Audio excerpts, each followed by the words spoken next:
ਗੁਰੂ ਪਿਆਰੀ ਸਾਧ ਸੰਗਤ ਜੀ, ਅੱਜ ਦੇ ਇਹ ਜੋ ਪਾਵਨ ਸ਼ਲੋਕ ਆਪਾਂ ਸਰਵਣ ਕੀਤੇ ਨੇ, ਧੰਨ ਸ੍ਰੀ ਗੁਰੂ ਤੇਗ ਬਹਾਦਰ ਸਾਹਿਬ ਮਹਾਰਾਜ ਜੀ ਦੇ ਉਚਾਰਨ ਕੀਤੇ ਹੋਏ 57 ਸ਼ਲੋਕਾਂ ਦੇ ਵਿੱਚੋਂ 13, 14 ਤੇ 15 ਨੰਬਰ ਦਾ ਸ਼ਲੋਕ ਹੈ। ਕਿਉਂਕਿ ਇਹਨਾਂ ਤਿੰਨਾਂ ਸ਼ਲੋਕਾਂ ਵਿੱਚ ਸਾਡੀ ਮਨੁੱਖੀ ਜ਼ਿੰਦਗੀ ਨਾਲ ਰੋਜ਼ਾਨਾ ਵਾਪਰਨ ਵਾਲੀਆਂ ਕੁਝ ਗੱਲਾਂ ਦਾ ਜ਼ਿਕਰ ਕੀਤਾ ਗਿਆ ਹੈ। ਇਹ ਤਿੰਨੇ ਸ਼ਲੋਕ ਆਪਸ ਵਿੱਚ ਜੁੜਦੇ ਨੇ ਤੇ ਤਿੰਨਾਂ ਦਾ ਸੰਦੇਸ਼ ਸੁਨੇਹਾ ਇੱਕੋ ਹੀ ਹੈ। ਮਹਾਰਾਜ ਜੀ ਨੇ ਅੱਜ ਗੱਲ ਕੀਤੀ, ਕਹਿੰਦੇ ਸੁੱਖ ਤੇ ਦੁੱਖ, ਲੋਭ ਮੋਹ ਤੇ ਅਭਿਮਾਨ, 5 ਗੱਲਾਂ ਨੇ ਪਹਿਲੇ ਸ਼ਲੋਕ ਵਿੱਚ। ਜਿਸ ਨੂੰ ਇਹ ਬਿਲਕੁਲ ਵੀ ਨਹੀਂ ਪਰਸਦੇ ਉਹ ਬੰਦਾ ਭਗਵਾਨ ਦੀ ਮੂਰਤੀ ਹੈ, ਭਾਵ ਉਹ ਰੱਬ ਦਾ ਰੂਪ ਹੋ ਜਾਂਦਾ ਹੈ। ਪਰਸੇ ਸ਼ਬਦ ਵੱਲ ਥੋੜਾ ਧਿਆਨ ਦਿਓ। ਪਰਸੇ ਦਾ ਅਰਥ ਹੁੰਦਾ ਵੀ ਛੂਹ ਵੀ ਨਹੀਂ ਸਕਦੇ। ਇੱਕ ਸ਼ਬਦ ਅਸੀਂ ਵਰਤਦੇ ਹਾਂ, ਪੋ ਵੀ ਨਹੀਂ ਸਕਦੇ। ਹੁਣ ਇੱਥੇ ਦਾ ਅਰਥ ਇਹ ਹੋ ਜਾਏਗਾ, ਸੁੱਖ ਤੇ ਦੁੱਖ, ਲੋਭ ਮੋਹ ਅਭਿਮਾਨ, ਇਹ ਚੀਜ਼ਾਂ ਹੈ, ਆਉਂਦੀਆਂ ਨੇ, ਸਾਡੀ ਜ਼ਿੰਦਗੀ 'ਚ ਵਾਪਰਨਗੇ, ਪਰ ਇਹ ਸਾਨੂੰ ਵਿਚਲਿਤ ਨਹੀਂ ਕਰ ਸਕਦੇ, ਸਾਨੂੰ ਪੋ ਨਹੀਂ ਸਕਦੇ, ਸਾਡੇ ਮਨ 'ਤੇ ਕੋਈ ਪ੍ਰਭਾਵ ਨਹੀਂ ਪਾ ਸਕਣਗੇ। ਜਦੋਂ ਇਹ ਅਵਸਥਾ ਬਣ ਜਾਏ ਫਿਰ ਮਹਾਰਾਜ ਕਹਿੰਦੇ ਉਹਨੂੰ ਆਮ ਬੰਦਾ, ਆਮ ਇਨਸਾਨ ਨਾ ਜਾਣੋ, ਬਲਕਿ ਉਹ ਰੱਬ ਦਾ ਰੂਪ ਹੈ, ਉਹਦੀ ਮੂਰਤੀ ਹੈ।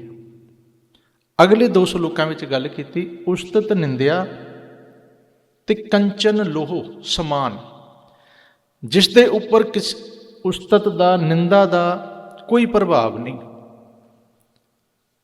ਲੋਹੇ ਅਤੇ ਸੋਨੇ ਨੂੰ ਇੱਕ ਬਰਾਬਰ ਮੰਨਦਾ ਹੈ। ਮਹਾਰਾਜ ਕਹਿੰਦੇ ਸਮਝ ਲਓ ਉਹ ਦੁਨੀਆ ਦੇ ਮੋਹ ਤੋਂ ਉੱਚਾ ਉੱਠ ਗਿਆ ਤੇ ਮੁਕਤ ਹੋ ਗਿਆ ਹੈ। ਤੇ ਜਿਹੜਾ 15ਵਾਂ ਸ਼ਲੋਕ ਹੈ ਉਹਦੇ ਵਿੱਚ ਕਹਿੰਦੇ ਹਰਖ ਸੋਗ, ਬੈਰੀ ਤੇ ਮਿੱਤਰ, ਇਹ 4 ਵੀ ਜਿਹਦੇ ਲਈ ਇੱਕੋ ਬਰਾਬਰ ਹੋ ਗਏ। ਖੁਸ਼ੀ ਤੇ ਗਮੀ ਇੱਕ ਹੋ ਗਈ, ਬੈਰੀ ਤੇ ਮਿੱਤਰ ਵੀ ਇੱਕੋ ਹੀ ਨੇ, ਕੋਈ ਫਰਕ ਨਹੀਂ ਕਰਦਾ। ਉਹ ਵੀ ਸਮਝ ਲਓ ਦੁਨੀਆ ਦੇ ਅਨੇਕਾਂ ਬੰਧਨਾਂ ਤੋਂ ਮੁਕਤ ਹੋ ਗਿਆ। ਪਹਿਲੇ ਸ਼ਲੋਕ ਵਿੱਚ ਆਏਗਾ ਉਹ ਭਗਵਾਨ ਦੀ, ਵਾਹਿਗੁਰੂ ਜੀ ਦੀ ਮੂਰਤੀ ਹੈ, ਤੇ ਅਗਲਿਆਂ ਵਿੱਚ ਆ ਗਿਆ ਉਹ ਮੁਕਤ ਹੈ। ਹੁਣ ਬਸ ਆਹ ਗੱਲਾਂ ਨੂੰ ਆਪਾਂ ਸਮਝਣਾ ਹੈ। ਸੁੱਖ ਤੇ ਦੁੱਖ ਤੋਂ ਮਹਾਰਾਜ ਜੀ ਨੇ ਵਿਚਾਰ ਸਾਂਝੇ ਕੀਤੇ। ਕਹਿੰਦੇ ਸੁੱਖ ਦੁੱਖ ਜਿਹੇ ਪਰਸੈ ਨਹੀਂ, ਲੋਭ ਮੋਹ ਅਭਿਮਾਨ। ਹੁਣ ਇੱਥੇ ਇੱਕ ਗੱਲ ਦਾ ਧਿਆਨ ਰੱਖਣਾ, ਜਿਹੜਾ ਸੁੱਖ ਸ਼ਬਦ ਹੈ ਇਹ ਆਤਮਿਕ ਸੁੱਖ ਦੀ ਗੱਲ ਨਹੀਂ ਹੋ ਰਹੀ, ਕਿਉਂਕਿ ਸੁੱਖ ਇੱਕ ਸਾਡੀ ਆਤਮਾ ਦਾ ਸੁੱਖ ਹੈ, ਮਨ ਦਾ ਸੁੱਖ ਹੈ, ਜਿਹਨੂੰ ਅਸੀਂ ਆਨੰਦ ਵੀ ਕਹਿੰਦੇ ਹਾਂ। ਇੱਕ ਸੁੱਖ ਹੁੰਦੇ ਨੇ ਪਦਾਰਥਾਂ ਦੇ, ਮਾਇਆ ਦੇ, ਸੰਸਾਰ ਦੇ, ਜੋ ਵਕਤੀ ਹੁੰਦੇ ਨੇ। ਕਹਿੰਦੇ ਨਾ ਕਿਸੇ ਸੁੱਖ ਦਾ ਤੇ ਨਾ ਆਏ ਹੋਏ ਕਿਸੇ ਦੁੱਖ ਦਾ ਰੱਤੀ ਮਾਤਰ ਵੀ ਬੰਦੇ ਦੇ ਮਨ ਤੇ ਪ੍ਰਭਾਵ ਨਹੀਂ ਪੈਣਾ ਚਾਹੀਦਾ। ਜਾਂ ਇੰਝ ਕਹਿ ਲਓ, ਜਿਸ ਅਵਸਥਾ ਦੀ ਗੁਰੂ ਸਾਹਿਬ ਵਿਚਾਰ ਦੇ ਰਹੇ ਨੇ ਕਿ ਭਗਵਾਨ ਦੀ ਮੂਰਤੀ ਕੌਣ ਹੋ ਸਕਦਾ ਹੈ। ਆਪਾਂ ਨਾ ਆਪਣੇ ਦੇਸ਼ ਵਿੱਚ ਕੁਝ ਐਸੇ ਰਾਜੇ ਹੋਏ, ਕੁਝ ਐਸੇ ਦੇਵ ਪੁਰਸ਼ ਹੋਏ ਜਿਨ੍ਹਾਂ ਨੂੰ ਦੁਨੀਆ ਨੇ ਭਗਵਾਨ ਕਿਹਾ। ਵੈਸੇ ਇੱਕ ਬਜ਼ੁਰਗਾਂ ਨੇ, ਸਿਆਣਿਆਂ ਨੇ, ਗੁਰਮੁਖਾਂ ਨੇ ਅਰਥ ਬੜੇ ਸੋਹਣੇ ਕੀਤੇ। ਕਹਿੰਦੇ ਭਗਵਾਨ ਦਾ ਅਰਥ ਹੁੰਦਾ ਭਾਗਿਆਵਾਨ। ਹਿੰਦੀ ਦਾ ਸ਼ਬਦ ਹੈ, ਕਿਸੇ ਚੰਗੇ ਭਾਗਾਂ ਵਾਲੇ ਨੂੰ ਅਸੀਂ ਕਹਿੰਦੇ ਹਾਂ ਭਾਗਿਆਵਾਨ ਹੈ ਇਨਸਾਨ। ਜਿਹਦੇ ਬਹੁਤ ਚੰਗੇ ਭਾਗ ਹੋਣ ਉਹ ਭਗਵਾਨ ਹੁੰਦਾ ਹੈ। ਮਹਾਰਾਜ ਕਹਿੰਦੇ ਉਹ ਭਗਵਾਨ ਦੀ ਮੂਰਤੀ ਹੀ ਹੈ, ਭਾਵ ਉਹਦੇ ਜੈਸਾ ਹੀ ਹੈ। ਪਰ ਕਦੋਂ ਬਣਦਾ ਹੈ? ਜਦੋਂ ਸੁੱਖ ਤੇ ਦੁੱਖ ਉਹਨੂੰ ਪਰਸ ਵੀ ਨਹੀਂ ਸਕਦੇ। ਹੁਣ ਇਹਦਾ ਅਰਥ ਹੈ ਵੀ ਇਹ ਨਹੀਂ ਕਿ ਉਹ ਆਉਂਦੇ ਨਹੀਂ, ਕਹਿੰਦੇ ਨਹੀਂ, ਸੁੱਖ ਤੇ ਦੁੱਖ ਆਉਂਦੇ ਨੇ ਪਰ ਉਹਨੂੰ ਪਾਉਂਦੇ ਨਹੀਂ ਹਨ। ਪਾਉਂਦੇ ਦਾ ਅਰਥ ਹੈ ਵੀ ਮਨ ਤੇ ਪ੍ਰਭਾਵ ਪਾ ਕੇ ਬੰਦੇ ਨੂੰ ਡੁਲਾ ਨਹੀਂ ਸਕਦੇ। ਸੁੱਖਾਂ ਵਿੱਚ ਬੰਦਾ ਇਹ ਨਹੀਂ ਵੀ ਕਮਲਾ ਹੀ ਹੋ ਗਿਆ, ਪੱਬਾਂ 'ਚ, ਕਲੱਬਾਂ 'ਚ, ਸ਼ਰਬਾਂ 'ਚ, ਨਾਚ ਗਾਣਿਆਂ 'ਚ ਮਸਤ ਹੋ ਜਾਂਦੀ ਹੈ ਦੁਨੀਆ ਜਦੋਂ ਸੁੱਖ ਮਿਲਦੇ ਨੇ। ਫਿਰ ਪਾਰਟੀਆਂ ਹੀ ਨਜ਼ਰ ਆਉਂਦੀਆਂ ਨੇ, ਫਿਰ ਦੋਸਤ, ਸੰਸਾਰ ਹੀ ਚੰਗਾ ਲੱਗਦਾ, ਪਰ ਜਦੋਂ ਦੁੱਖ ਆ ਜਾਂਦੇ ਨੇ ਫਿਰ ਰੋਣੋਂ ਨਹੀਂ ਹਟਦਾ। ਇਸ ਦਾ ਅਰਥ ਹੈ ਵੀ ਦੋਨਾਂ ਤੋਂ ਬੁਰੀ ਤਰ੍ਹਾਂ ਪ੍ਰਭਾਵਿਤ ਹੈ। ਮਹਾਰਾਜ ਨੇ ਕਿਹਾ ਪਰਸੈ ਨਹੀਂ, ਪਰਸਨੇ ਵੀ ਨਹੀਂ ਚਾਹੀਦੇ, ਤੇਰੇ ਮਨ ਤੇ ਰੱਤੀ ਮਾਤਰ ਵੀ ਪ੍ਰਭਾਵ ਨਹੀਂ ਚਾਹੀਦਾ, ਤੂੰ ਦੋਨਾਂ ਤੋਂ ਉੱਪਰ ਉੱਠ ਜਾ। ਇੱਕ ਥਾਂ ਤੇ ਮਹਾਰਾਜ ਨੇ ਨਾ ਬਹੁਤ ਸੋਹਣਾ ਬਚਨ ਕਿਹਾ, ਕਹਿਣ ਲੱਗੇ ਸੁੱਖ ਦੁੱਖ ਦੋਏ ਦਰ ਕੱਪੜੇ, ਪਹਿਰੈ ਜਾਏ ਮਨੁੱਖ। ਆਪਾਂ 2 ਤਰ੍ਹਾਂ ਦੇ ਕੱਪੜੇ ਪਾਉਂਦੇ ਹਾਂ ਜੀ, ਕਿਉਂਕਿ 2 ਤਰ੍ਹਾਂ ਦਾ ਮੌਸਮ ਹੁੰਦਾ ਹੈ। ਇੱਕ ਸਰਦੀ ਦਾ ਮੌਸਮ ਹੁੰਦਾ, ਅਸੀਂ ਗਰਮ ਕੱਪੜੇ ਪਾਉਂਦੇ ਹਾਂ, ਭਾਰੇ ਕੱਪੜੇ ਪਾਉਂਦੇ ਹਾਂ ਅਤੇ ਜ਼ਿਆਦਾ ਪਾਉਂਦੇ ਹਾਂ। ਪਰ ਜਦੋਂ ਗਰਮੀ ਹੋਵੇ ਕੱਪੜਿਆਂ ਦਾ ਰੂਪ ਚੇਂਜ ਹੋ ਜਾਂਦਾ ਹੈ। ਬਿਲਕੁਲ ਹਲਕੇ 'ਤੇ ਬੰਦਾ ਕਈ ਵਾਰੀ ਇੱਕ ਸ਼ਰਟ 'ਚ ਹੀ ਘੁੰਮਦਾ ਫਿਰਦਾ ਹੈ। ਮਹਾਰਾਜ ਕਹਿੰਦੇ ਸੁੱਖ ਅਤੇ ਦੁੱਖ ਵੀ ਦੋ ਕੱਪੜੇ ਹੀ ਹਨ। ਬਸ ਕਦੇ ਅਸੀਂ ਸੁੱਖਾਂ ਦਾ ਕੱਪੜਾ ਹੰਡਾਉਂਦੇ ਹਾਂ, ਕਦੀ ਦੁੱਖਾਂ ਦਾ ਹੰਡਾਉਂਦੇ ਹਾਂ। ਹੈ ਤੇ ਕੱਪੜੇ ਹੀ ਨੇ, ਬਦਲ ਲੈਂਦੇ ਹਾਂ, ਬਦਲਦੇ ਰਹਿੰਦੇ ਨੇ ਇਹ ਚੀਜ਼ਾਂ। ਪਰ ਇੱਕ ਅਵਸਥਾ ਬਣਦੀ ਹੈ ਜਦੋਂ ਬੰਦਾ ਦੋਨਾਂ ਤੋਂ ਉੱਪਰ ਉੱਠ ਜਾਂਦਾ। ਇਹਦਾ ਅਰਥ ਹੈ ਸੁੱਖਾਂ ਦੀ ਲਾਲਸਾ ਵੀ ਨਹੀਂ ਕਰਦਾ, ਤੇ ਦੁੱਖ ਆ ਜਾਏ ਘਬਰਾਉਂਦਾ ਨਹੀਂ, ਡਰਦਾ ਨਹੀਂ, ਤੇ ਰੋਂਦਾ ਪਿੱਟਦਾ ਵੀ ਨਹੀਂ ਹੈ। ਉਹ ਇੱਕੋ ਗੱਲ ਕਹਿੰਦਾ, ਜੇ ਸੁਖ ਦੇਹ ਤਾਂ ਤੁਝੈ ਅਰਾਧੀ, ਦੁੱਖ ਵੀ ਤੁਝੈ ਧਿਆਈ। ਕਹਿੰਦੇ ਸੱਚੇ ਪਾਤਸ਼ਾਹ, ਤੂੰ ਭਾਵੇਂ ਸੁੱਖ ਦੇ ਭਾਵੇਂ ਦੁੱਖ ਦੇ, ਮੈਨੂੰ ਦੋਨੀ ਪ੍ਰਵਾਨ ਨੇ, ਪਰ ਇੱਕ ਕਿਰਪਾ ਕਰਿਓ, ਸੁੱਖਾਂ ਤੇ ਦੁੱਖਾਂ ਦੇ ਸਮੇਂ ਦੇ ਵਿੱਚ ਆਪਣੇ ਚਰਨਾਂ ਦੀ ਯਾਦ ਤੇ ਪਿਆਰ ਜ਼ਰੂਰ ਬਖਸ਼ੀ। ਇਹ ਨਾ ਹੋਵੇ ਵੀ ਇਕੱਲਾ ਸੁੱਖ ਆਏਗਾ ਫਿਰ ਬੰਦਾ ਡੋਲੇਗਾ, ਇਕੱਲਾ ਦੁੱਖ ਆ ਜਾਏਗਾ ਤਾਂ ਵੀ ਡੋਲਦਾ। ਪਰ ਜਿਹਦੀ ਜ਼ਿੰਦਗੀ ਨਾਮ ਨਾਲ ਤੇ ਸੁੱਖ ਦੁੱਖ ਦੇਣ ਵਾਲੇ ਨਾਲ ਜੁੜ ਜਾਏ, ਮਹਾਰਾਜ ਕਹਿੰਦੇ ਅਡੋਲ ਹੋ ਜਾਂਦਾ, ਉਹਨੂੰ ਫਿਰ ਇਹ ਪਰਸ ਨਹੀਂ ਸਕਦੇ। ਹੁਣ ਇਹਨੂੰ ਆਪਾਂ ਆਪਣੀ ਜ਼ਿੰਦਗੀ 'ਤੇ ਲਾਗੂ ਕਰੀਏ ਤੇ ਆਪਾਂ ਸਮਝੀਏ ਵੀ ਹੁਣ ਤੱਕ ਪਿਛਲੇ ਜੀਵਨ ਵਿੱਚ ਅਸੀਂ ਕਦੋਂ ਕਦੋਂ ਸੁੱਖਾਂ ਤੇ ਦੁੱਖਾਂ ਵਿੱਚ ਡੋਲੇ ਹਾਂ। ਸੁੱਖਾਂ ਦੇ ਵਿੱਚ ਅਸੀਂ ਬਹੁਤ ਖੀਵੇ ਹੋਏ ਤੇ ਦੁੱਖਾਂ ਵਿੱਚ ਅਸੀਂ ਬਹੁਤ ਕਲਪੇ ਹਾਂ। ਹਰੇਕ ਦੀ ਜ਼ਿੰਦਗੀ 'ਚ ਕੁਝ ਹੁੰਦਾ ਹੈ। ਬਸ ਇਸੇ ਚੀਜ਼ ਤੋਂ ਉੱਪਰ ਜਾਣਾ ਹੈ, ਇਹ ਤੋਂ ਅਗਾਂਹ ਜਾਣਾ ਹੈ। ਮਹਾਰਾਜ ਕਹਿੰਦੇ ਕੁਝ ਸਟੈਪ ਅੱਗੇ ਚੱਲ ਜਾ, ਤੂੰ ਗੁਰੂ ਦੇ ਸ਼ਬਦ ਨਾਲ ਜੁੜ, ਬਾਣੀ ਨਾਲ ਜੁੜ, ਮਹਾਰਾਜ ਕਿਰਪਾ ਕਰਨਗੇ, ਸੁੱਖ ਦੁੱਖ ਤੈਨੂੰ ਦੋਵੇਂ ਪੋ ਨਹੀਂ ਸਕਣਗੇ। ਤੇ ਜਿਹਨੂੰ ਅਗਲੀ ਗੱਲ ਕੀਤੀ, ਲੋਭ ਮੋਹ ਅਭਿਮਾਨ, ਹੁਣ ਕਹਿੰਦੇ ਲੋਭ ਮੋਹ ਤੇ ਅਭਿਮਾਨ ਵੀ ਉਹਦੇ ਮਨ ਤੇ ਕੋਈ ਪ੍ਰਭਾਵ ਨਾ ਪਾ ਸਕੇ। ਹੁਣ ਧਿਆਨ ਵਿੱਚ ਰੱਖਿਓ, ਜਿੰਨਾ ਚਿਰ ਆਪਾਂ ਸੰਸਾਰ ਵਿੱਚ ਰਹਿਣਾ ਹੈ ਨਾ, ਇਹ ਚੀਜ਼ਾਂ ਨਾਲ ਵਾਰ-ਵਾਰ ਸਾਡਾ ਵਾਹ ਵਾਸਤਾ ਪੈਂਦਾ ਰਹਿਣਾ ਹੈ, ਡੇਲੀ ਪਏਗਾ। ਕਦੀ ਸੁੱਖ ਨਾਲ ਦੁੱਖ ਨਾਲ, ਸਵੇਰ ਤੋਂ ਲੈ ਕੇ ਰਾਤ ਤੱਕ ਅਗਰ ਤੁਸੀਂ ਨੋਟਬੁੱਕ 'ਤੇ ਨੋਟ ਕਰੋ ਨਾ, ਪਤਾ ਨਹੀਂ ਕਿੰਨੀਆਂ ਸਮੱਸਿਆਵਾਂ ਨਾਲ ਬੰਦਾ ਰੋਜ਼ ਫੇਸ ਕਰਦਾ ਹੈ, ਕਿੰਨੀਆਂ ਸਮੱਸਿਆਵਾਂ। ਜਦੋਂ ਸਵੇਰ ਦਾ ਵਕਤ ਹੁੰਦਾ ਸੀ, ਆਰਾਮ ਨਾਲ ਉੱਠਦੇ ਹਾਂ, ਸ਼ਾਂਤੀ ਨਾਲ, ਘਰ ਦੇ ਵਿੱਚ ਹੁੰਦੇ ਹਾਂ, ਪਰਿਵਾਰ ਬੱਚੇ ਮਾਂ ਬਾਪ ਭੈਣ ਭਰਾ ਸੱਜਣ ਮਿੱਤਰ ਮੱਥੇ ਲੱਗਦੇ ਨੇ, ਖੁਸ਼ੀਆਂ ਦੀਆਂ ਗੱਲਾਂ ਕਰਦੇ ਹਾਂ, ਸੁੱਖ ਸਾਂਝੇ ਕਰਦੇ ਹਾਂ, ਪਦਾਰਥਾਂ ਨੂੰ ਮਾਣਦੇ ਹਾਂ। ਪਰ ਜਦੋਂ ਸੰਸਾਰ ਵਿੱਚ ਵਿਚਰਦੇ ਹਾਂ, ਅਚਾਨਕ ਕੋਈ ਦੁਖਦਾਈ ਘਟਨਾ ਵਾਪਰ ਗਈ, ਕੋਈ ਨੁਕਸਾਨ ਹੋ ਗਿਆ, ਕਿਸੇ ਤੋਂ ਕੋਈ ਮਾੜਾ ਸਮਾਚਾਰ ਸੁਣ ਲਿਆ, ਦੁੱਖ ਬਣ ਗਿਆ। ਫਿਰ ਕੰਮਕਾਰ ਕਰਦੇ ਹਾਂ, ਮਨ 'ਚ ਕਦੀ ਲੋਭ ਆ ਗਿਆ, ਫਿਰ ਕਿਸੇ ਰਿਸ਼ਤੇ ਦਾ ਕਿਸੇ ਵਸਤੂ ਦਾ ਮੋਹ ਜਾਗ ਪੈਂਦਾ ਹੈ। ਫਿਰ ਹੋ ਸਕਦਾ ਹੈ ਕਦੇ ਐਸਾ ਸਮਾਂ ਆਏ ਬੰਦੇ ਦੇ ਮਨ 'ਚ ਅਭਿਮਾਨ ਤੇ ਹੰਕਾਰ ਵੀ ਆ ਜਾਂਦਾ ਹੈ। ਉਸੇ ਦਿਨ ਹੋ ਸਕਦਾ ਤੁਹਾਨੂੰ ਕ੍ਰੋਧ ਵੀ ਆਏ, ਉਸੇ ਦਿਨ ਅਸੀਂ ਕਾਮ ਵਾਸ਼ਨਾ 'ਚ ਵੀ ਡੁੱਬੇ ਹੋ ਸਕਦੇ ਹਾਂ। ਉਸੇ ਦਿਨ ਅਸੀਂ ਹੋ ਸਕਦਾ ਕਿਸੇ ਨਾਲ ਬਹੁਤ ਈਰਖਾ ਤੇ ਜੈਲਸੀ ਵਿੱਚ ਵੀ ਭਰੇ ਹੋ ਸਕਦੇ ਹਾਂ। ਤੇ ਉਸੇ ਦਿਨ ਅਸੀਂ ਕਿਸੇ ਦੀ ਬਹੁਤ ਉਸਤਤ ਵੀ ਕਰਦੇ ਹੋਈਏ, ਤੇ ਹੋ ਸਕਦਾ ਕਿਸੇ ਦੀ ਨਿੰਦਾ ਵੀ ਕਰੀਏ। ਇੱਕੋ ਦਿਨ ਦੇ ਵਿੱਚ ਚੀਜ਼ਾਂ 24 ਘੰਟੇ ਦੇ ਵਿੱਚ ਵਿੱਚ ਵਾਪਰ ਜਾਂਦੀਆਂ ਨੇ। ਮਹਾਰਾਜ ਨੇ ਉਹ ਸਾਰੀਆਂ ਦੀ ਲਿਸਟ ਬਣਾ ਦਿੱਤੀ। ਕਹਿੰਦੇ ਲੋਭ ਮੋਹ ਅਭਿਮਾਨ, ਲੋਭ ਵੀ ਆਏਗਾ, ਮੋਹ ਵੀ ਆਏਗਾ, ਅਭਿਮਾਨ ਵੀ ਆਏਗਾ।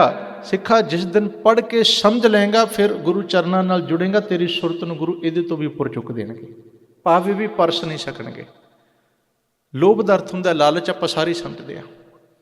ਮੋਹ ਦਾ ਅਰਥ ਹੁੰਦਾ ਬਹੁਤ ਜ਼ਿਆਦਾ ਅਟੈਚਮੈਂਟ, ਪੂਰੀ ਤਰ੍ਹਾਂ ਜੁੜ ਜਾਣਾ, ਮਾਇਆ ਦੇ ਮੋਹ ਵਿੱਚ ਫਸ ਜਾਣਾ, ਗਲਤਾਨ ਹੋ ਜਾਣਾ। ਤੇ ਅਭਿਮਾਨ ਦਾ ਅਰਥ ਹੈ ਹੰਕਾਰੀ ਹੋ ਜਾਣਾ। ਤਾਂ ਗੁਰੂ ਕਹਿਣ ਲੱਗੇ, ਸਿੱਖਾ ਇਹਨਾਂ ਤਿੰਨਾਂ ਤੋਂ ਗੁਰੂ ਸ਼ਬਦ ਨਾਲ, ਗੁਰੂ ਚਰਨਾਂ ਦੀ ਟੇਕ ਲੈ ਕੇ ਬਚਿਆ ਜਾ ਸਕਦਾ ਹੈ। ਜਿਹਨੂੰ ਇਹ ਨਹੀਂ ਪਾਉਂਦੇ, ਜਿਨ੍ਹਾਂ ਤੇ ਇਹ ਪ੍ਰਭਾਵ ਨਹੀਂ ਪਾ ਸਕਦੇ, ਉਹਦੇ ਬਾਬਤ ਕਹਿੰਦੇ ਨੇ, ਕਹੋ ਨਾਨਕ ਸੁਨ ਰੇ ਮਨਾ, ਸੋ ਮੂਰਤ ਭਗਵਾਨ। ਹੇ ਮੇਰੇ ਮਨ, ਇਹ ਗੱਲ ਨੋਟ ਕਰ ਲੈ, ਉਹ ਬੰਦਾ ਨਹੀਂ, ਉਹ ਰੱਬ ਦੀ ਮੂਰਤੀ ਹੈ, ਭਗਵਾਨ ਦੀ ਮੂਰਤੀ ਹੈ। ਆਖੋ ਸਤਨਾਮ ਸ਼੍ਰੀ। ਉਹਦੇ ਬਾਬਤ ਬਾਣੀ 'ਚ ਕਿਹਾ, ਹਰ ਕਾ ਸੇਵਕ ਸੋ ਹਰ ਜਿਹਾ, ਭੇਦ ਨਾ ਜਾਣੋ ਮਾਨਸ ਦੇਹਾ। ਜਿਉਂ ਜਲ ਤਰੰਗ ਉੱਠੈ ਬਹੁ ਭਾਂਤੀ, ਫਿਰ ਸਲਲੈ ਸਲਲ ਸਮਾਏਂਦਾ।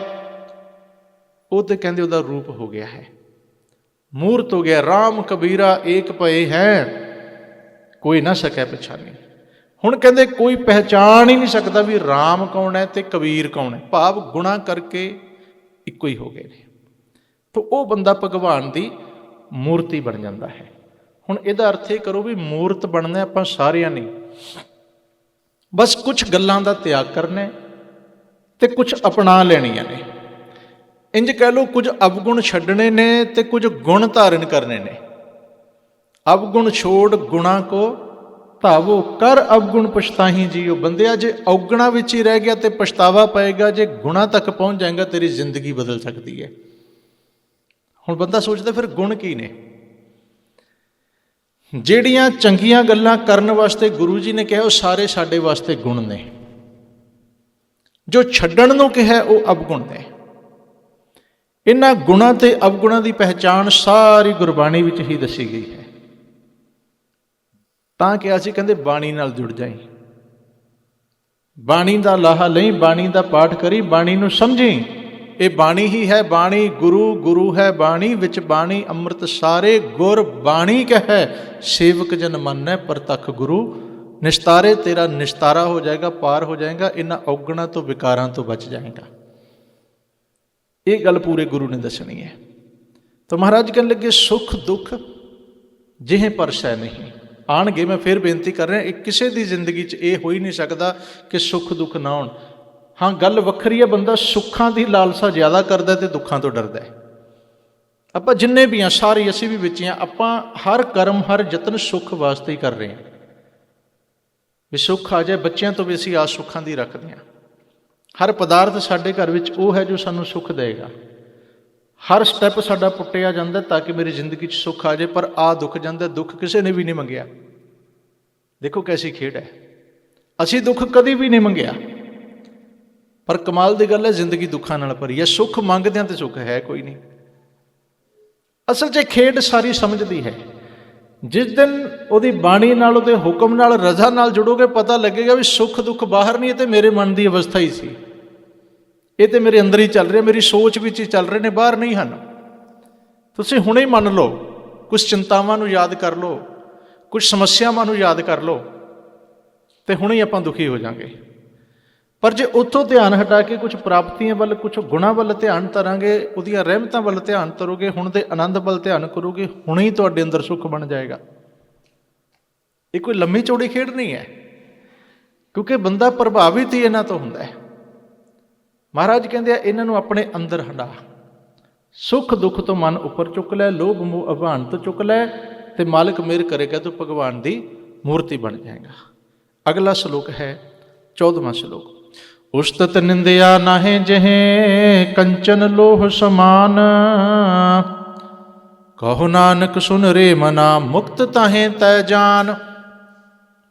ਉਸਤਤ ਅਤੇ ਨਿੰਦਿਆ ਜਿਹਦੇ ਅੰਦਰ ਹੋਵੇ ਨਾ, ਤੇ ਕੰਚਨ ਲੋਹ ਸਮਾਨ, ਕਹਿੰਦੇ ਸੋਨੇ ਤੇ ਮਿੱਟੀ ਨੂੰ ਇੱਕ ਬਰਾਬਰ ਮੰਨ ਲੈ, ਇਹ ਬੜਾ ਔਖਾ ਹੈ।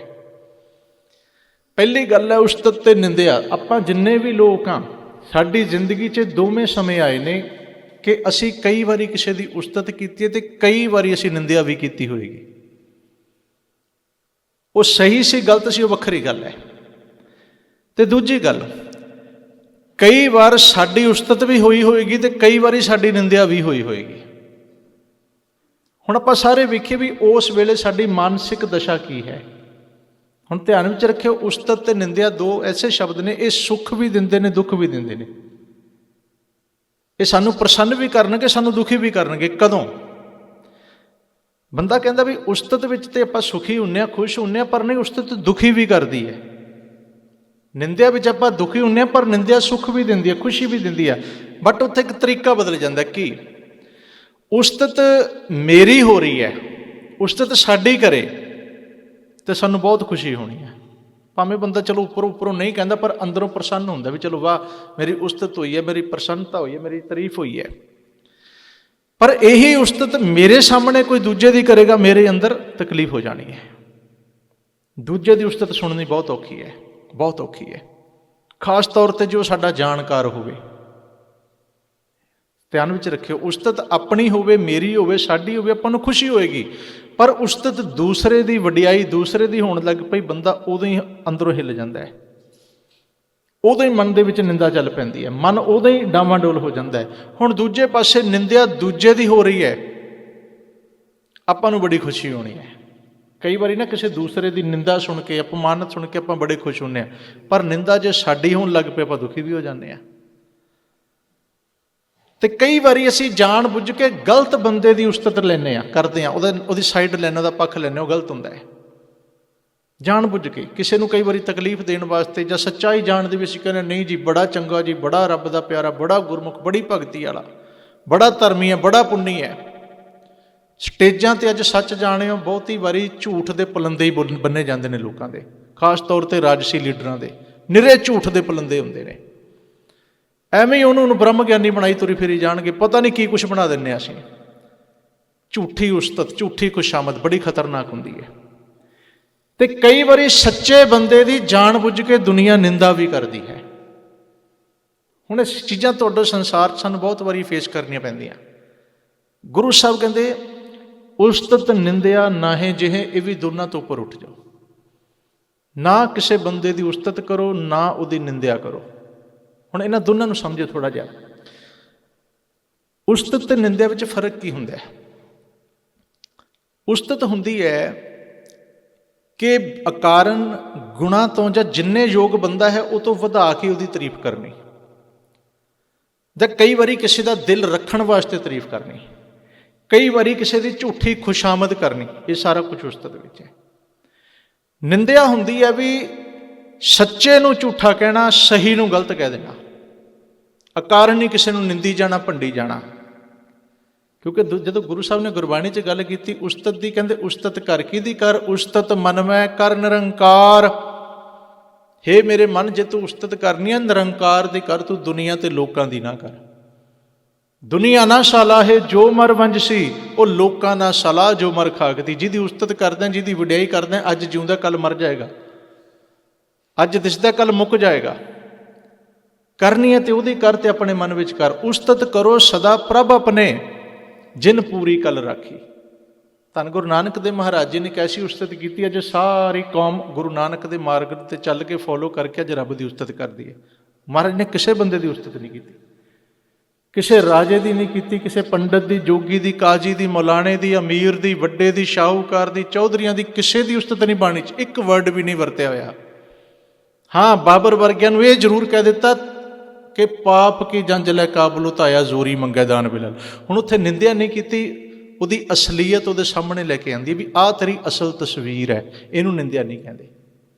ਸੱਚ ਨੂੰ ਬਿਆਨ ਕਰਨਾ ਨਿੰਦਿਆ ਨਹੀਂ ਹੁੰਦੀ, ਝੂਠ ਨੂੰ ਸੱਚ ਤੇ ਸੱਚ ਨੂੰ ਝੂਠ ਬਣਾਉਣਾ ਇਹ ਨਿੰਦਿਆ ਹੁੰਦੀ ਹੈ। ਇਹ ਬਹੁਤ ਵਾਰੀ ਹੁੰਦੀ ਹੈ। ਤਾਂ ਮਹਾਰਾਜ ਕਹਿੰਦੇ ਜਦੋਂ ਬੰਦੇ ਦਾ ਮਨ ਦੋਵਾਂ ਤੇ ਉੱਪਰ ਉੱਠ ਜਾਏ, ਆਪਾਂ ਉਸਤਤ ਕਰੀਏ ਤੇ ਰੱਬ ਦੀ, ਜੇ ਨਿੰਦਾ ਕਰਨੀ ਹੈ ਕਹਿੰਦੇ ਆਪਣੀ ਕਰ ਲਾ, ਆਪਣੇ ਔਗਣਾਂ ਦੀ ਕਰ ਲਾ ਵੀ ਸੱਚੇ ਪਾਤਸ਼ਾਹ ਇੱਥੇ ਸੰਸਾਰ ਵਿੱਚ ਮੇਰੇ ਤੋਂ ਮਾੜਾ ਕੌਣ ਹੋ ਸਕਦਾ ਹੈ? ਹਮ ਨਹੀਂ ਚੰਗੇ ਬੁਰਾ ਨਹੀਂ ਕੋਈ, ਪ੍ਰਣਵਤ ਨਾਨਕ ਤਾਰੇ ਸੋਏ।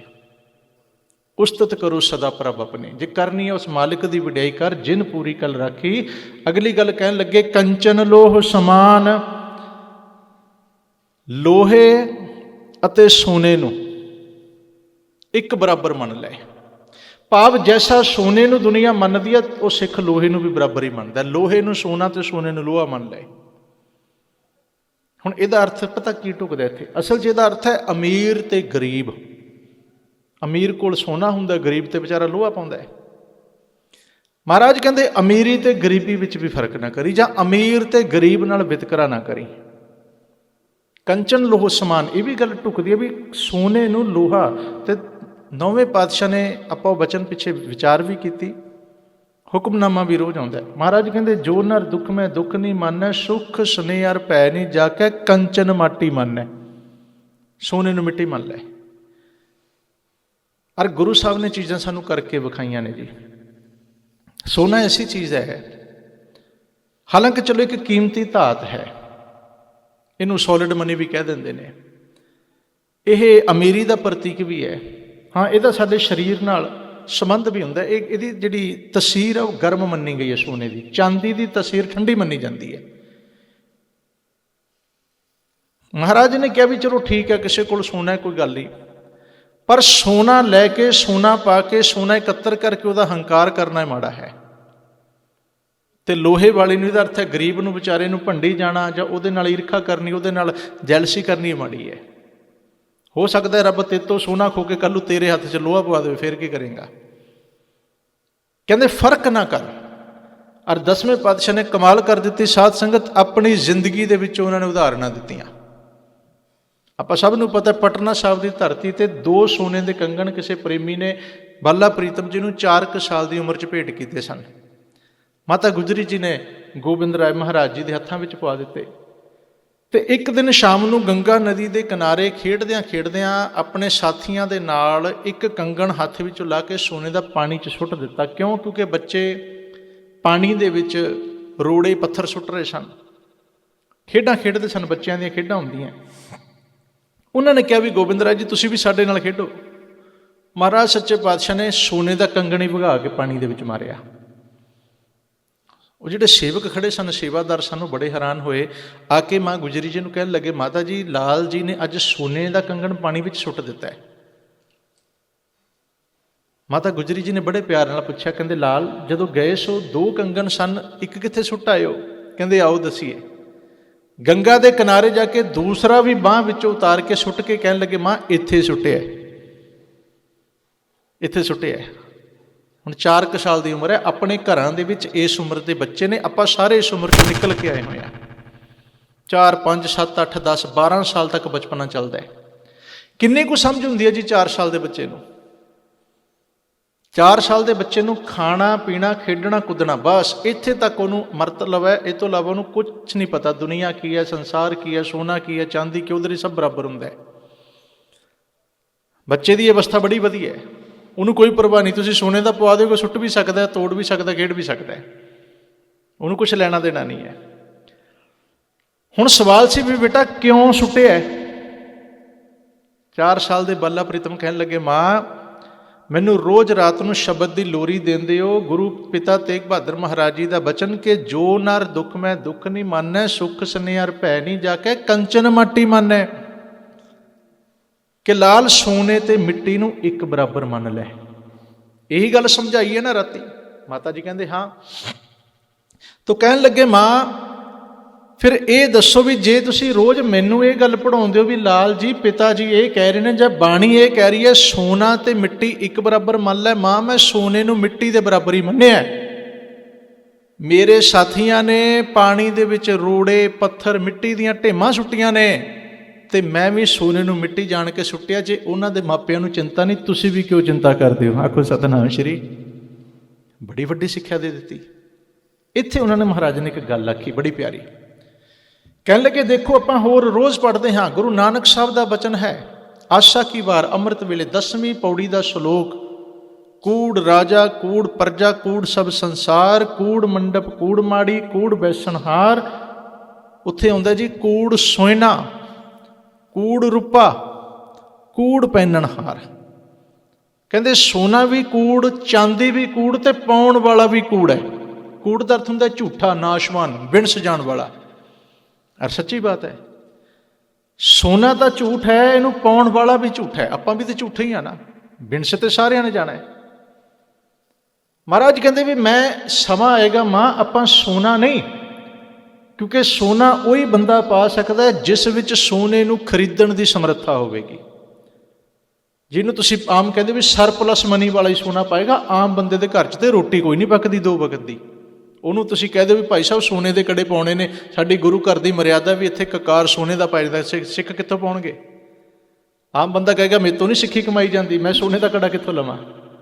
ਮਹਾਰਾਜ ਨੇ ਕਿਹਾ ਸੀ, ਕਹਿਣ ਲੱਗੇ ਮਾਂ ਇੱਕ ਦਿਨ ਸਮਾਂ ਆਏਗਾ ਆਪਾਂ ਸਿੱਖਾਂ ਦੇ ਹੱਥਾਂ ਵਿੱਚ ਸੋਨੇ ਦੇ ਨਹੀਂ ਲੋਹੇ ਦੇ ਕੜੇ ਪਾਵਾਂਗੇ, ਔਰ ਹਰ ਸਿੱਖ ਲੋਹੇ ਦਾ ਕੜਾ ਪਾਏਗਾ, ਗਰੀਬ ਤੋਂ ਗਰੀਬ ਵੀ ਪਾਏਗਾ ਤੇ ਪਾ ਕੇ ਮਾਣ ਨਾਲ ਕਹੇਗਾ ਇਹ ਮੇਰੇ ਗੁਰੂ ਦਾ ਸ਼ਿੰਗਾਰ ਹੈ। ਅੱਜ ਉਹ ਗੱਲ ਸੱਚੀ ਹੈ ਕਿ ਨਹੀਂ? ਜੇ ਕਿਤੇ ਗੁਰੂ ਸਾਹਿਬ ਕਹਿੰਦੇ ਵੀ ਸੋਨੇ ਦਾ ਕੜਾ ਪਾਓ ਕਕਾਰਾਂ 'ਚ, ਕੌਣ ਪਾਉਂਦਾ? ਪਰ ਲੋਹੇ ਦਾ ਤੇ ਗਰੀਬ ਤੋਂ ਗਰੀਬ ਵੀ ਪਾ ਸਕਦੇ ਨਾ। ਪਰ ਇਹ ਗੱਲ ਵੱਖਰੀ। ਪਰ ਕਈ ਵਾਰੀ ਨਾ ਅੱਜ ਅਸੀਂ ਇੰਨੇ ਕੁ ਮਾਡਰਨ ਹੋ ਗਏ, ਅਸੀਂ ਲੋਹੇ ਦੇ ਉਤਾਰ ਦਿੱਤੇ ਤੇ ਜਦੋਂ ਪੈਸੇ ਵਧ ਗਏ ਆਪਾਂ ਸੋਨੇ ਦੇ ਪਾ ਲਏ। ਤੇ ਕਈਆਂ ਸਹੁਰਿਆਂ ਦਾ ਪਾਇਆ ਹੋਇਆ ਬੜਾ ਪਾ ਕੇ ਮਾਣ ਨਾਲ ਫੁੱਲੀ ਜਾਂਦੇ, ਮੇਰੇ ਸਹੁਰਿਆਂ ਨੇ ਦਿੱਤਾ ਹੈ। ਭਲਿਆ ਜਿਹੜਾ ਗੁਰੂ ਨੇ ਦਿੱਤਾ ਸੀ ਉਹ ਕਿੱਥੇ ਆ? ਸਹੁਰਿਆਂ ਵਾਲਾ ਤੇ ਤੂੰ ਖਰੀਦ ਲਿਆ, ਤੇਰੇ ਸਹੁਰਿਆਂ ਨੇ ਖਰੀਦ ਲਿਆ, ਤੂੰ ਵੀ ਸੋਨੇ ਦੇ ਖਰੀਦ ਲਏਗਾ, ਵੱਡਾ ਖਰੀਦ ਲਏਗਾ, ਮਹਿੰਗਾ ਖਰੀਦ ਲਏਗਾ। ਪਰ ਧਿਆਨ ਵਿੱਚ ਰੱਖੀ ਜਿਹੜਾ ਕੜਾ ਗੁਰੂ ਨੇ ਪਵਾਇਆ ਇਹ ਪੈਸੇ ਨਾਲ ਨਹੀਂ ਮਿਲਿਆ, ਇਹ ਸਿਰ ਦੇ ਕੇ ਮਿਲਿਆ ਹੈ। ਇਹਦੀ ਕੀਮਤ ਸਿਰ ਹੈ। ਮਹਾਰਾਜ ਨੇ ਪਹਿਲਾਂ ਸਿਰ ਲਿਆ ਤਾਂ 5 ਕਕਾਰ ਦਿੱਤੇ ਨੇ। ਸੋਨੇ ਦਾ ਕੜਾ ਸਿਰ ਦੇ ਕੇ ਨਹੀਂ ਮਿਲਦਾ, ਤਾਂ ਪੈਸੇ ਦੇ ਕੇ ਜਿੱਥੋਂ ਮਰਜ਼ੀ ਖਰੀਦ ਲਓ। ਹੁਣ ਇੱਥੇ ਇੱਕ ਬੇਨਤੀ ਕਰਾਂ, ਇੱਕ ਵਾਰੀ ਨਾ ਇੱਕ ਬੰਦਾ ਨਾਲੀ ਦੇ ਵਿੱਚ ਕੁਝ ਲੱਭ ਰਿਹਾ ਸੀ। ਨਾਲੀ ਦੇ ਵਿੱਚ ਉੱਥੇ ਇੱਕ ਨਿਹੰਗ ਸਿੰਘ ਲੰਘੇ, ਨਿਹੰਗ ਸਿੰਘ ਜੀਵਨ ਵਾਲੇ, ਚੜ੍ਹਦੀ ਕਲਾ ਵਾਲੇ। ਉਹਨਾਂ ਨੇ ਪੁੱਛਿਆ, ਭਾਈ ਸਾਹਿਬ ਕੀ ਗੁਆਚ ਗਿਆ? ਕਹਿੰਦੇ ਵੀ ਮੇਰਾ ਕੜਾ ਇਸ ਨਾਲੇ ਦੇ ਵਿੱਚ ਡਿੱਗ ਪਿਆ, ਮੇਰਾ ਕੜਾ ਨਾਲੇ ਦੇ ਵਿੱਚ ਡਿੱਗ ਪਿਆ, ਮੈਂ ਉਹ ਲੱਭਦਾ। ਨਿਹੰਗ ਸਿੰਘ ਵੀ ਲੱਭਣ ਲੱਗ ਪਏ। ਉਹ ਕਹਿੰਦੇ ਚਲੋ ਕੋਈ ਨਹੀਂ, ਤੁਹਾਡੀ ਮਦਦ ਕਰਵਾ ਦਿੰਦੇ ਹਾਂ। ਮਦਦ ਕਰਦੇ 15-20 ਮਿੰਟ ਲੰਘ ਗਏ, ਮਿਲਿਆ ਨਾ। ਕਹਿਣ ਲੱਗੇ ਵੀ ਮਿਲਿਆ ਨਹੀਂ, ਪਰ ਚਿੰਤਾ ਕਿਉਂ ਕਰਦੇ, ਵੀ ਆਪਾਂ ਹੋਰ ਲੈ ਲੈਂਦੇ। ਕਹਿੰਦੇ ਨਹੀਂ ਨਹੀਂ, ਮੇਰਾ ਸੋਨੇ ਦਾ ਕੜਾ ਹੈ, ਮੈਂ ਹੋਰ ਕਿੱਥੋਂ ਲੈ ਲਾਂਗਾ। ਜਦੋਂ ਉਹਨੇ ਕਿਹਾ ਨਾ ਸੋਨੇ ਦਾ ਕੜਾ, ਨਿਹੰਗ ਸਿੰਘ ਨੇ ਵੱਟ ਕੇ ਚਪੇੜ ਮਾਰੀ।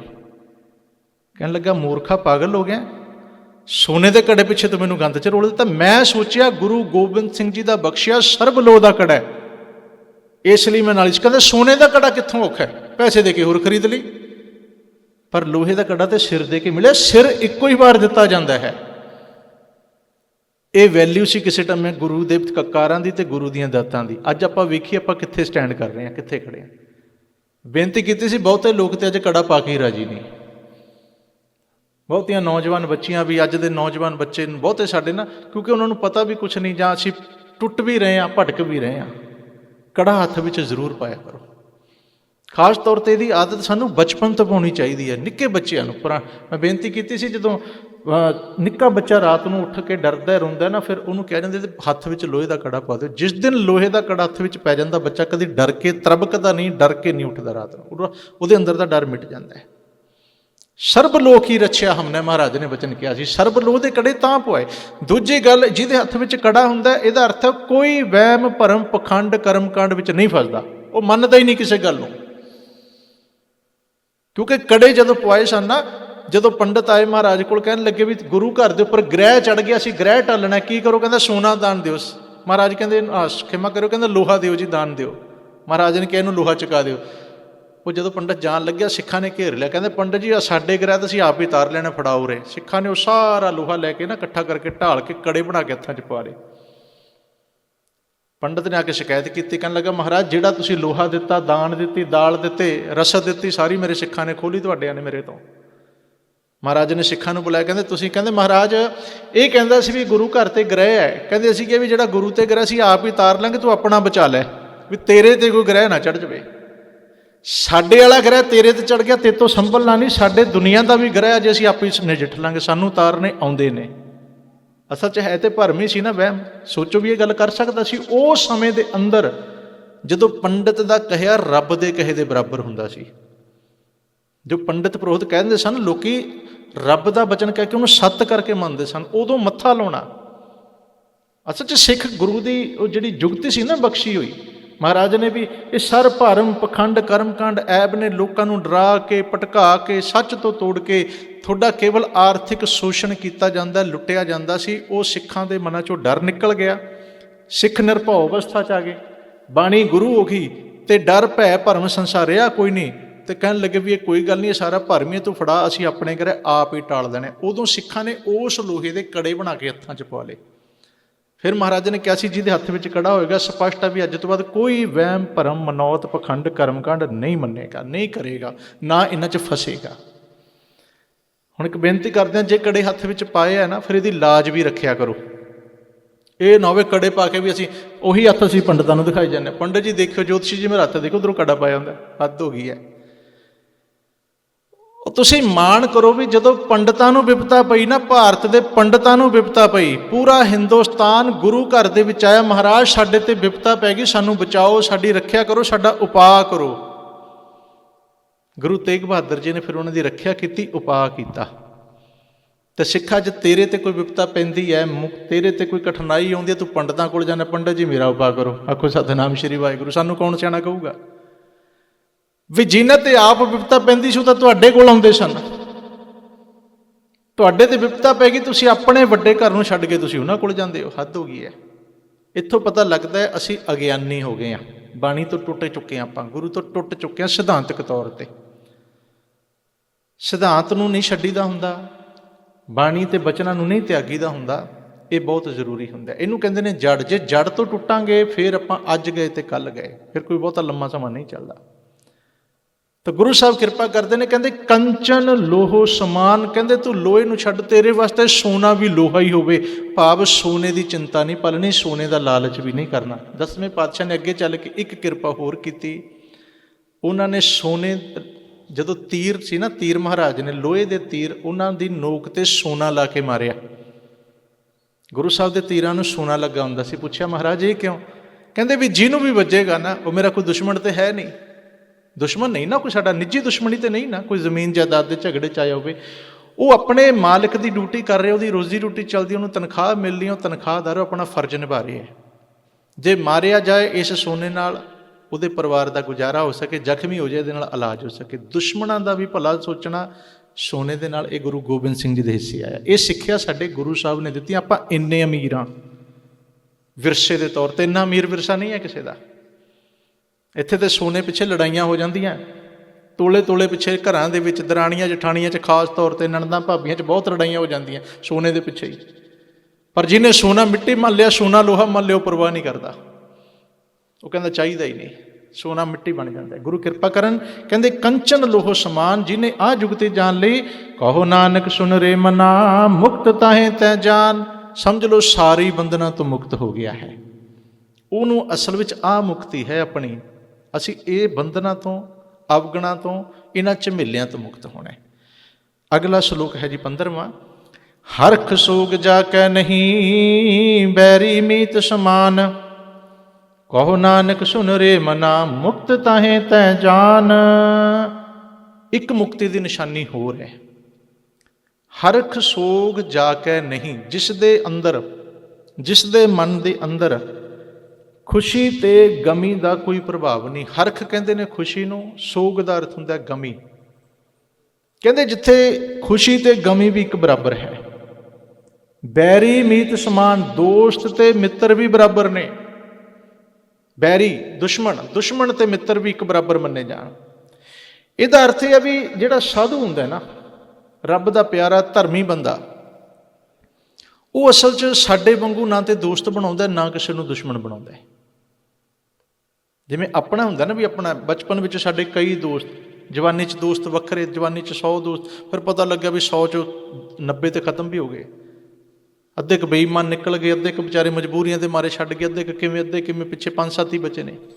5-7 'ਚੋਂ ਵੀ ਬੰਦਾ ਸੋਚਦਾ ਵੀ ਨਹੀਂ, ਕੰਮ ਦੇ ਤੇ 1-2 ਹੀ ਨੇ। ਤੇ ਇੱਕ ਸਮਾਂ ਐਸਾ ਹੁੰਦਾ ਬੰਦਾ ਕਹਿੰਦਾ ਯਾਰ ਬੜੇ ਦੋਸਤਾਂ ਨਾਲ ਦੋਸਤੀ ਪਾਈ, ਪਰ ਨਿਭਾਈ ਕਿਸੇ ਨੇ ਵੀ ਨਹੀਂ। ਕਈ ਵਾਰੀ ਤੇ ਬਹੁਤੇ ਦੋਸਤੀ ਦੁਸ਼ਮਣ ਬਣ ਗਏ।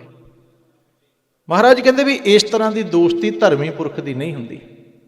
ਇਹਦਾ ਅਰਥ ਇਹ ਨਹੀਂ ਵੀ ਦੋਸਤੀ ਮਾੜੀ ਹੈ, ਧਿਆਨ ਵਿੱਚ ਰੱਖਿਓ। ਮੈਂ ਇੱਕ ਵਾਰ ਬੇਨਤੀ ਕੀਤੀ ਸੀ, ਦੋਸਤੀ ਬੜੀ ਚੰਗੀ ਚੀਜ਼ ਹੈ। ਦੋਸਤ ਸਭ ਦੇ ਹੋਣ, ਜ਼ਰੂਰ ਹੋਣ, ਪਰ ਦੋਸਤਾਂ ਦੀ ਭੀੜ ਨਾ ਹੋਵੇ। ਦੋਸਤ ਭਾਵੇਂ ਇੱਕ ਹੋਵੇ ਪਰ ਸੱਚਾ ਹੋਵੇ ਤੇ ਜੀ ਜਾਨ ਵਾਰਨ ਵਾਲਾ ਹੋਵੇ। ਭਾਵੇਂ ਇੱਕੋ ਹੀ ਹੋਵੇ ਬਹੁਤ ਹੁੰਦਾ, ਖਰਾ ਹੋਵੇ, ਸੋਨਾ ਹੀ ਹੋਵੇ, ਬਸ ਬਹੁਤੀਆਂ ਭੀੜਾਂ ਦੀ ਲੋੜ ਨਹੀਂ ਹੁੰਦੀ। ਪਰ ਸੱਚਾ ਦੋਸਤ, ਇਹ ਵੀ ਕਿਸਮਤ ਨਾਲ ਤੇ ਭਾਗਾਂ ਨਾਲ ਮਿਲਦਾ ਹੈ। ਗੁਰੂ ਕਿਰਪਾ ਕਰੇ। ਜੇ 4-5 ਕਿਤੇ ਸੱਚੇ ਦੋਸਤ ਹੋਣ ਨਾ, ਫਿਰ ਬੰਦਾ ਕਹਿੰਦਾ ਬਸ ਮੈਂ ਦੁਨੀਆ ਦਾ ਰਾਜਾ ਹੀ ਹਾਂ, ਪਰਵਾਹ ਨਹੀਂ ਮੰਨਦਾ। ਪਰ ਉਹ ਜਿਹੜੇ ਹੁੰਦੇ ਨਾ ਖਰੇ ਦੋਸਤ, ਉਹ ਹੁੰਦਾ ਉਹ ਤੁਹਾਡੇ ਬੋਲਾਂ ਨੂੰ ਨਹੀਂ, ਤੁਹਾਡੀ ਚੁੱਪ ਨੂੰ ਵੀ ਸਮਝਦਾ ਹੈ। ਉਹ ਤੁਹਾਡੀ ਖਾਮੋਸ਼ੀ ਨੂੰ ਸਮਝਦਾ ਵੀ ਇਹ ਖਾਮੋਸ਼ ਕਿਉਂ ਹੈ, ਚੁੱਪ ਕਿਉਂ ਹੈ, ਇਹ ਦੁਖੀ ਕਿਉਂ ਹੈ। ਇਹਦੀ ਅੱਖ ਦੇ ਹੰਝੂ ਨੂੰ ਵੀ ਦੋਸਤ ਪੜ੍ਹ ਲੈਂਦੇ ਨੇ। ਐਸੇ ਦੋਸਤ ਹੋਣੇ ਚਾਹੀਦੇ ਹੈ। ਗੁਰੂ ਕਿਰਪਾ ਕਰੇ। ਤਾਂ ਮਹਾਰਾਜ ਕਹਿੰਦੇ ਪਰ ਹਰਖ ਸੋਗ ਜਾ ਕੇ ਨਹੀਂ। ਪਹਿਲੀ ਗੱਲ ਤੇ ਖੁਸ਼ੀ ਤੇ ਗਮੀ 'ਚ ਵੀ ਸਮਤਲ ਰਿਹਾ ਕਰ, ਬਰਾਬਰ ਰਿਹਾ ਕਰੋ, ਬਹੁਤਾ ਫਰਕ ਨਾ ਪਾਇਆ ਕਰੋ। ਖੁਸ਼ੀਆਂ ਵਿੱਚ ਬਹੁਤੇ ਖੀਵੇ ਨਾ ਹੋਈਏ, ਕਿਉਂਕਿ ਹਰ ਖੁਸ਼ੀ ਇੱਕ ਦਿਨ ਗਮੀ ਵਿੱਚ ਬਦਲ ਜਾਂਦੀ ਹੈ। ਅੱਜ ਦੇ ਬਹੁਤੇ ਸੁੱਖ ਅੱਗੇ ਜਾ ਕੇ ਦੁੱਖ ਬਣ ਜਾਂਦੇ ਨੇ। ਹਰ ਜਨਮ ਮੌਤ ਵਿੱਚ ਬਦਲ ਜਾਂਦਾ ਹੈ। ਮਹਾਰਾਜ ਕਹਿੰਦੇ ਜਿਹੜਾ ਬੰਦੇ ਨੇ ਇਹਨਾਂ ਦੋਵਾਂ ਤੋਂ ਵੀ ਉੱਪਰ ਚੁੱਕ ਲਿਆ ਤੇ ਬੈਰੀ ਮੀਤ ਸਮਾਨ, ਬੈਰੀ ਤੇ ਮਿੱਤਰ ਨੂੰ ਵੀ ਬਰਾਬਰ ਹੀ ਮੰਨਦਾ ਹੈ। ਕਿਉਂਕਿ ਸੰਸਾਰ ਇੱਥੇ ਕਦੋਂ ਬੈਰੀ ਮਿੱਤਰ ਬਣ ਜਾਣ ਤੇ ਮਿੱਤਰ ਬੈਰੀ ਬਣ ਜਾਣ, ਕਿਹਦਾ ਭਰੋਸਾ ਕਰੀਏ।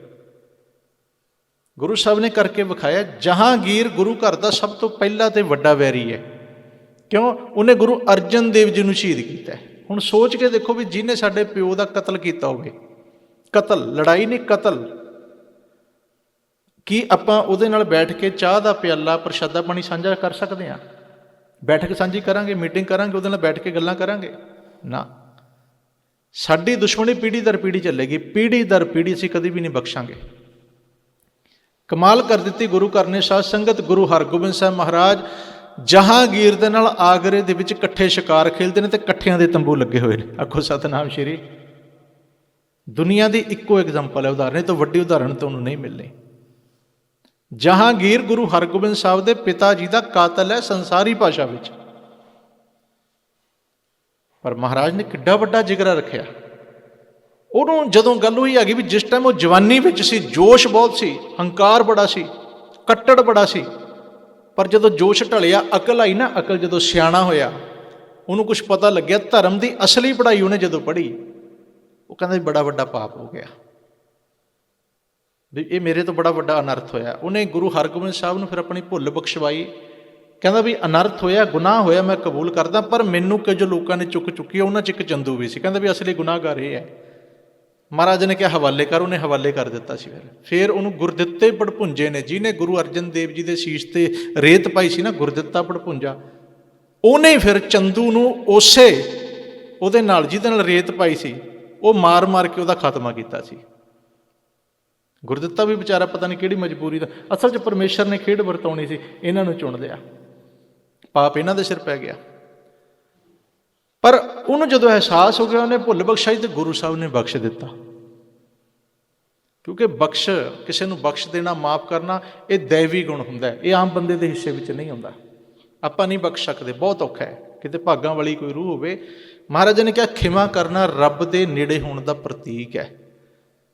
ਤੇ ਉਸੇ ਜਹਾਂਗੀਰ ਨਾਲ ਆਗਰੇ ਵਿੱਚ ਕਈ ਦਿਨ ਇਕੱਠੇ ਰਹੇ ਨੇ, ਕਈ ਦਿਨ ਸ਼ਿਕਾਰ ਖੇਡਦੇ ਰਹੇ, ਕਈ ਦਿਨ ਮਹਾਰਾਜ ਨੇ ਉਹਦੇ ਨਾਲ ਸਾਂਝ ਰੱਖੀ।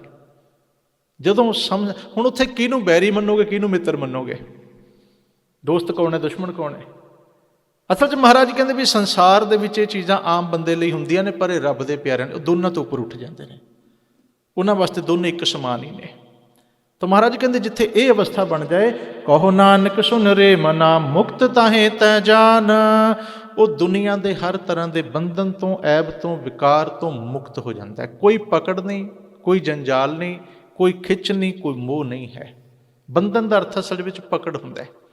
ਤਾਂ ਮਹਾਰਾਜਾ ਨੇ ਬਾਣੀ 'ਚ ਕਿਹਾ ਸੀ, ਸਿੱਖਾ ਤੂੰ ਗੁਰੂ ਕੋਲ ਆ, ਸਤਿਗੁਰੂ ਇੰਨੀ ਕਿਰਪਾ ਕਰਦੇ ਨੇ, ਸਤਿਗੁਰ ਸਿੱਖ ਕੇ ਬੰਧਨ ਕੱਟੈ, ਗੁਰ ਕਾ ਸਿੱਖ ਵਿਕਾਰ ਤੇ ਹਟੈ। ਸੁਖਮਨੀ ਸਾਹਿਬ ਰੋਜ਼ ਪੜ੍ਹਦੇ ਹੋ ਨਾ, ਕਹਿੰਦੇ ਇਹ ਵਿਕਾਰਾਂ ਦੇ ਬੰਧਨ, ਅਵਗੁਣਾਂ ਦੇ ਬੰਧਨ, ਅਗਿਆਨ ਦੇ ਬੰਧਨ, ਭਰਮ ਦੇ ਬੰਧਨ, ਬੁਰਾਈਆਂ ਦੇ ਬੰਧਨ, ਜਿੰਨੇ ਵੀ ਸਾਨੂੰ ਪਏ ਨੇ, ਤਨ ਕਰਕੇ, ਮਨ ਕਰਕੇ ਗੁਰੂ ਕੋਲ ਆਈਏ, ਗੁਰੂ ਸਾਰਿਆਂ ਦੀ ਬੰਧਨ ਕੱਟ ਦਿੰਦੇ ਨੇ। ਤੇ ਜਿਹਦੇ ਕੱਟੇ ਜਾਂਦੇ ਨੇ, ਮੁਕਤ ਤਾਹੇ ਤੈ ਜਾਨ, ਉਸੇ ਨੂੰ ਮੁਕਤ ਕਿਹਾ ਜਾ ਸਕਦਾ।